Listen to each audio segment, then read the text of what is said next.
आसान है ब्राह्मण पर ऐसा करना। कोई ऐसा कानून नहीं जो आपको ब्राह्मण पर ऐसा करने से रोके।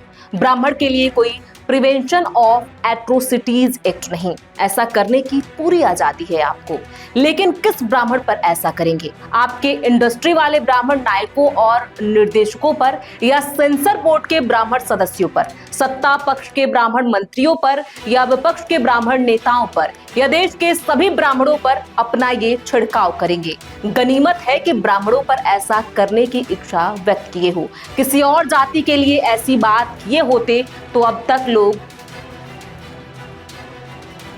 इस पोस्ट में कुछ ऐसे शब्दों का इस्तेमाल किया गया है जिन्हें लेकर मैं कुछ नहीं बोल सकती, इसीलिए मैंने वहां मौन होना सही समझा।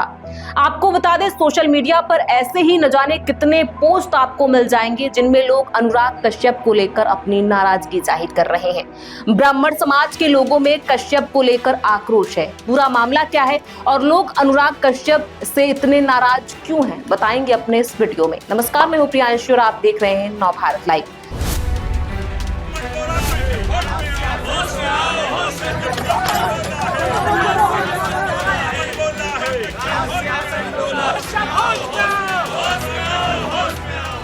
अप्रैल को अनुराग कश्यप ने एक पोस्ट किया जिसमें उन्होंने अपनी आगामी फिल्म फूले के खिलाफ हो रहे विरोध की आलोचना की। उन्होंने इंस्टा पर स्टोरीज में लिखा, मेरी जिंदगी का पहला नाटक ज्योतिबा और सावित्रीबाई फूले पर था। भाई, अगर जातिवाद नहीं होता इस देश में तो उनको क्या जरूरत थी लड़ने की? अब ये ब्राह्मण लोगों को शर्म आ रही है, या वो शर्म में मरे जा रहे हैं, या फिर एक अलग ब्राह्मण भारत में जी रहा है जो हम देख रहे हैं, जिसे हम समझ नहीं पा रहे हैं। कृपया कोई समझाए, यहाँ असली मूर्ख कौन है? इतना ही नहीं, अनुराग ने CBSE और उनके पास भेजी गई फिल्म के समूह तक पहुंचने के तरीके पर भी सवाल उठाया। उन्होंने कहा, मेरा सवाल ये है कि जब फिल्म सेंसरशिप के लिए जाती है तो ब्राह्मण में 4 सदस्य होते हैं। आखिर समूहों और विंग्स को फिल्म तक पहुंच कैसे मिलती है जब तक कि उन्हें उसकी अनुमति न दी जाए? पूरी बकवास प्रणाली है, धांधली वाली है। अनुराग कश्यप ने इस पर भी दुख जताया कि समाज की कथित असहज सच्चाई को बयां करने वाली पंजाब 95, 30, धड़क 2 जैसी कई फिल्मों को सेंसरशिप का सामना करना पड़ता है और वे रिलीज नहीं हो पाती हैं। उन्होंने कहा कि उन्हें अपना चेहरा आईने में देखकर शर्म आती है। उन्हें इतनी शर्म आती है कि वो खुलकर यह भी नहीं कह पाते कि फिल्म में ऐसा क्या है उन्हें परेशान करता है। उन्होंने ब्राह्मणों से यह तय करने की बात कही कि भारत में जातिवाद है या नहीं। उन्होंने सवाल किया, धड़क 2 की स्क्रीनिंग के दौरान सेंसर बोर्ड ने हमें बताया कि मोदी जी ने भारत में जाति व्यवस्था खत्म कर दिया। इसी आधार पर संतोष को भी भारत में रिलीज नहीं किया जा सका। अब ब्राह्मण फूले पर आपत्ति कर रहे हैं। भाई, अगर जाति व्यवस्था नहीं है तो आप ब्राह्मण कैसे हो सकते हो? आप कौन हैं? आप क्यों परेशान हो रहे हैं? अनुराग कश्यप के इस पोस्ट पर लोगों ने उनके खिलाफ और कुछ ने उनके सपोर्ट में भी कमेंट किया। एक ने लिखा, ब्राह्मण तुम्हारे बाप हैं, जितना तुम्हारी उनसे सुलगती उतना तुम्हारी सुलगाएंगे। अनुराग कश्यप ने इस कमेंट का जवाब भी दिया और उन्होंने लिखा, ब्राह्मण पे मैं मुंह दूंगा, कोई प्रॉब्लम है? अब अनुराग के इस जवाब को लेकर विवाद हो गया है। लोग अपने अपने तरीके से इसका विरोध कर रहे हैं। सोशल मीडिया पर अनुराग की जमकर आलोचना हो रही है। इतना ही नहीं, उनके खिलाफ FIR भी दर्ज कराए गए हैं। हाल ही में जो एक विवादास्पद टिप्पणी की गई है ब्राह्मणों को लेकर, जात को लेकर, इसे कह सकते हैं हेट स्पीच के अंडर में आता है। माननीय सर्वोच्च न्यायालय की तरफ से एक साइटेशन है जिसमें कि बताया गया है, हेट स्पीच जैसे कोई भी कंटेंट्स अगर दिए जाते हैं किसी के द्वारा सोशल मीडिया के प्लेटफॉर्म पर, तो निश्चित तौर पर उसे ऐसे मैटर्स में राज्य को सुओ मोटो कॉग्निजेंस के अंडर में FIR दर्ज करनी चाहिए। यह सिमिलर मैटर है। कहीं न कहीं ऐसे हेट स्पीच देकर देश में एक द्वेष की भावना उत्पन्न की जा रही है किसी एक कास्ट को लेकर के, और बहुत ही वर्गल तरीके की टिप्पणी है। मैं उसे रिपीट नहीं कर सकता हूँ, ये काफी न्यूज आर्टिकल्स में मिल जाएगा।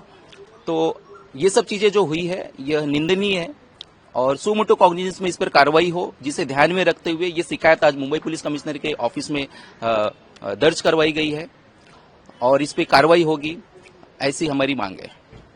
कौन है और क्या किस एक जाति को लेकर के क्या बयान दिया? ये देखा गया है कि जिस तरीके से बताया जा रहा है कि ये अनुराग कश्यप जो है बॉलीवुड इंडस्ट्री से बिलोंग करते हैं और ये काफी सारी मूवीज को बना चुके हैं। हाल ही में इनकी कुछ मूवीज आने वाली थी। ये कहीं न कहीं ये भी देखा जा रहा है कि यह मूवी को लेकर जो पोस्ट किया गया था उस पर टीका टिप्पणी हुई और उसके बाद ये विवादित बयान जो है आया हुआ है। तो इस विवादास्पद जो बयान दिया गया है यह ब्राह्मण कास्ट को लेकर दिया गया है। मैं सॉरी चाहूंगा क्योंकि मैं वर्ड्स वो जो है वो रिपीट नहीं कर सकता, वो बहुत ही गंदे तरीके के वर्ड्स है वो। तो ये जो चीजें हैं इस पे कार्रवाई हो, यही हमारी फिलहाल मांग है। बीएनएस में काफी स्ट्रिक्ट तरीके से इसके ऊपर प्रोविजंस दिए गए हैं, काफी धाराएं हैं उसमें, जिसमें कि हमने डिमांड की है बीएनएस के अंडर में 197 आपके 298, 302, 356, 3 एंड 356, 4 ऐसे। और इसके साथ साथ जो सोशल मीडिया प्लेटफॉर्म का यूज किया गया तो आईटी एक्ट के अंडर में कार्रवाई हो, ऐसे हमारी मांग है। हालांकि बढ़ते विवाद और उसके बाद हुई तीखी प्रतिक्रिया के बीच अनुराग कश्यप ने माफी मांगते हुए स्पष्ट किया कि उनकी टिप्पणियों को संदर्भ से बाहर ले जाया गया। उन्होंने कहा कि घटना के बाद से उनकी बेटी, परिवार, दोस्त और सहकर्मियों को बलात्कार और मौत की धमकियां मिल रही हैं। अनुराग कश्यप ने इंस्टा पर स्टोरी पोस्ट शेयर करते हुए एक नोट में लिखा, यह मेरी माफी है, मेरी पोस्ट के लिए नहीं बल्कि उस एक पंक्ति के लिए जिसे संदर्भ से बाहर लिया गया और जो नफरत पैदा कर रही है। कोई भी कार्रवाई या भाषण इस लायक नहीं है कि आपकी बेटी, परिवार, दोस्त और सहकर्मियों को तथाकथित संस्कार, संस्कृति, मूल्यों के पथ प्रदर्शकों से बलात्कार और मौत की धमकी मिले। बता दें कि अनुराग कश्यप की यह फिल्म समाज सुधारक ज्योतिराव और सावित्रीबाई फूले के जीवन पर आधारित है। इस फिल्म में प्रतीक गांधी और पत्रलेखा मुख्य किरदार में हैं। इस फिल्म को पिछले सप्ताह रिलीज किया जाना था, लेकिन अब इसे 25 अप्रैल को सिनेमाघरों में रिलीज किया जाएगा। 10 अप्रैल को ट्रेलर रिलीज होने के बाद ब्राह्मण समुदाय के कुछ सदस्यों ने इस पर आपत्ति जताई और आरोप लगाया कि फिल्म में उन्हें नकारात्मक रूप में चित्रित किया गया है। ऐसे में इस पूरी खबर पर आपकी क्या राय है, हमें कमेंट बॉक्स में लिख के जरूर बताएं।